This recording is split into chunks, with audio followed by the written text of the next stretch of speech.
Courtney, and today you're joining me for another weekly wrap-up. If you're new here, thanks so much for stopping by. Check out the other content on my channel to see if this is a place you would like to stay and subscribe to. If you're returning, thanks so much for coming back. Don't forget to hit the subscribe button, hit the bell for post notifications, and if you're interested, check out the memberships for a few extra perks. This month we are wrapping up another book club. This is month 2 of our book club, and we read Battle of the Bookstores by Ali Brady. So we're looking for our July books. I'm going to post those soon. Members, they're coming soon. Okay, so this week I finished 3 books, so I wanted to talk about it.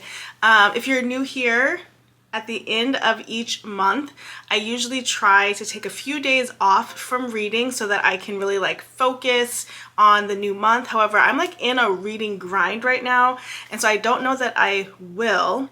So let me just tell you what I finished. So on Monday, I was still reading Sounds Like Love by Ashley Poston. This is her newest book that I said I wasn't going to read and then promptly picked up.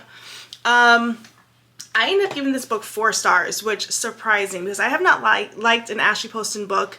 I don't think I've given more than a 3-star at the max, and that was being generous, because she generally does dual or magical realism with multiple timelines, and in my opinion her timelines just don't make any sense. I know a lot of people like 7 Year Slip. I didn't enjoy that book because the whole premise is that the main character goes in and out of 7 years, and she's when she comes back to her apartment, she doesn't know if she's in the present or 7 years. It was just how do we know when it happens? And maybe I missed something, but it wasn't my jam. This one's different though, and so that's why I think I liked it. So this book follows Joni, and Joni is a writer and of songs. Sorry, she's a songwriter, and she is struggling. She has a song in her. She can't get it out. She goes back to her hometown, one, sort of refocus and regroup, but also to help her family who have this sort of musical pub type place that is, I think, that's struggling, but it's going to shut down. And so she's there as she finds out they're going to shut it down, and just trying to get her life together. While she is trying to write this song, she keeps hearing somebody else in her head, and we come to find out that she has a telepathic connection with another person, and that's super significant, so I don't want to go too much into it, but that kind of starts the ball rolling on how she begins to write her song. I gave it 4 stars because it made sense. Ashley Poston's writing is super appealing. It's just, it has to make sense for me. And this one actually did make sense. I understood how they were talking to each other. It didn't get 5 stars for me for a couple of reasons. One, I felt there's a couple of side quests in the book that derailed the main point of the story, which I thought the main point was this songwriting and the telepathy and that connection. But there were other parts too that I don't want to say interfered, but they also became a part of the conversation. And it just got kind of long. This book is 378 pages, almost 400 pages. Wasn't necessary, but it was good. It was better than the other ones I have read, so super excited about that. Then I read Babysitter's Club number 86. If you're new here, I am rereading the Babysitter's Club books from the beginning. I started about 2 years ago. I'm reading them in publication order, including the super specials, but not the mysteries. So I'm on book number 86, which is Marianne and the Camp. Let me look. It's Marianne and the Summer Camp or something like that. And this book is a Marianne book, which they can tend to drag a little bit. Yeah, Marianne and Camp BSC. And this book is a recycled plot. This book is all about the beginning of summer vacation, and there's a 3-week gap between when after school programs start for the kids and the end of the school year. So the Babysitter's Club decided to put together a camp and have about 20 kids come together and do the camp while they watch them, and then they ultimately put on a circus / talent show, which they always do with the kids. This book was really heavy in a babysitting plot, which I'm always here for the tea and the drama. So the next book is Stacy and the Bad Girls. I remember reading this a couple years ago, and I can't wait to read it again, so I want to read that. Maybe I'll read it today, who knows. But this one, Marianne also sprains her ankle. It's just a little bit out of the ordinary normal style. I gave it a basic 3 stars. And then the last book that I finished this week was Battle of the Bookstores by Ali Brady. And this is, in fact, the book club book. Now, this book took me all month to read. I actually started it, right around the 1st on my Kindle and wasn't catching a groove. I ran out of Spotify minutes to listen to audiobooks, which I really should have done for this one, but I reread Romance Rivalry earlier this month, as you guys know. And I should have saved it for this book because I think audio would have really helped me. This book follows, I wrote their names down. Okay, Josie and Ryan. I would say this book is closely connected to the movie You've Got Mail, but this book, Josie and Ryan are bookstore owners. Their bookstores are pretty much connected, but hers is literary fiction and his is a romance store. And the owner of both stores comes in the beginning and basically says that we can't have both of these stores. They're not doing well. Whoever does the best of the next month becomes the new manager of the merged store.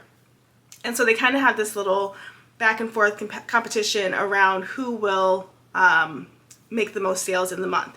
Well, as this happens, they're both trying to do special events and trying to just attract more people. And I think they struggle with the same issue, is that because both of their stores are so niche, they're not getting the full amount of audience coming in to buy.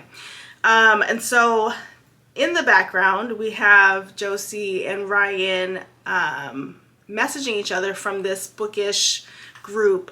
They don't know that they are each other, and so they kind of have that going back and forth. So I would say this book finally sped up for me about 46% in, which I feel is way too far into the book for it to actually do anything. That's too long. And so I am giving this book 3 stars, I think, to be nice. I just did not love how slow paced it was, and it was a slow burn. I'm not a fan of slow burns. And this book has several tropes. We have the enemies to lovers, we have forced proximity, and we have fake dating. And that was just a lot thrown into one book. I'll say it's a romance, we know they're going to end up together, but when they finally do get together, the instantaneousness of it is crazy. I know you're saying it went slow burn and now that, but it was just, there was no hesitation. It was just like, boom, they kissed and it was like on and popping, and I just feel like that wasn't really realistic. So that one was 3 stars, and super disappointed that it wasn't a banger this month. So as I think about July books for the book club, I really want to pick some different things and just try to redeem the book club here. So those are the 3 books that I read.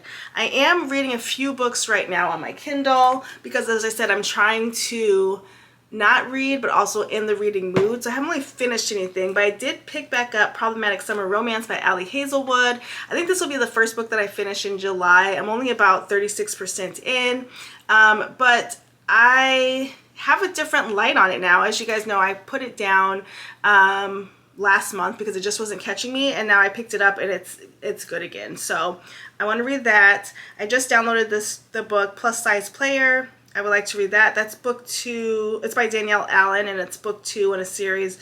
She wrote Curvy Girl Summer, and I read that as well. And it's crazy to me, like, these are brand new books just released, and they're on Kindle Unlimited. So I'm going to read that. And then I do want to read Babysitter's Club number 87 today.